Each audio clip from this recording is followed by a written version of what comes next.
தமிழகத்தில் சிவில் நீதிபதிகள் பதவிகளுக்கான நேர்முக தேர்வுக்கு தடை விதிக்க கோரி மனு தாக்கல் செய்யப்பட்டிருக்கிறது. இதுகுறித்தான கூடுதல் விவரங்களுடன் இணைகிறார் எமது செய்தியாளர் கிருஷ்ணா. வணக்கம் கிருஷ்ணா. தடை கோரிய மனுவில் கூறியிருப்பன என்ன? இது குறித்தான விரிவான தகவல்களை பகிர்ந்துக்கோங்க. வணக்கம். தமிழகத்தில் காலியாக இருந்த 245 சிவில் நீதிபதிகள் பணியிடங்களுக்கான விண்ணப்பங்களை வரவேற்று தமிழ்நாடு அரசு பணியாளர் தேர்வாணையம் கடந்த 2023ஆம் ஆண்டு ஜூன் மாதம் அறிவிப்பாணையை வெளியிட்டிருந்தது. முதல்நிலை தேர்வு, பிரதான தேர்வு, நேர்முக தேர்வு என 3 கட்டங்களாக இத்தேர்வானது நடத்தப்படும் என்றும் அதில் அறிவிக்கப்பட்டிருந்தது. கடந்த நவம்பர் மாதம் நடந்த பிரதான தேர்வின் முடிவுகள் கடந்த ஜனவரி 5ஆம் தேதி வெளியிடப்பட்டது. இதில் தேர்ச்சி அடைந்தவர்கள் நேர்முக தேர்வுக்கு அழைக்கப்பட்டிருக்கிறார்கள்.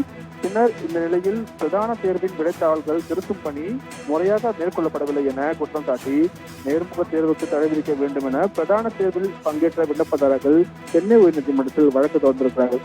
அந்த மனுக்களில் ஈருடை பணியாளர் தேர்வாணையம், ஆசிரியர் தேர்வு வாரியம் உள்ளிட்ட அமைப்புகள் போட்டித் தேர்வு விடைத்தாள்களை விண்ணப்பதாரர்களுக்கு வழங்கும் நிலையில் அரசு பணியாளர் தேர்வாணையம் விடைத்தாள்களை வழங்க மறுப்பதாகவும் இந்த விடைத்தாள்களை வழங்க கோரி அளிக்கப்பட்ட விண்ணப்பத்தை பரிசீலிக்கும்படி உத்தரவிட வேண்டும் என்றும் அந்த மனுவில் கோரிக்கை வைத்திருக்கிறார்கள்.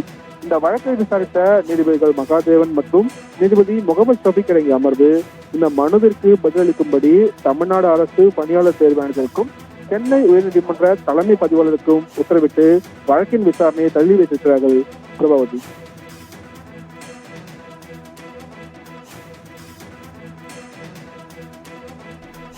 தகவல்களுக்கு நன்றி கிருஷ்ணா.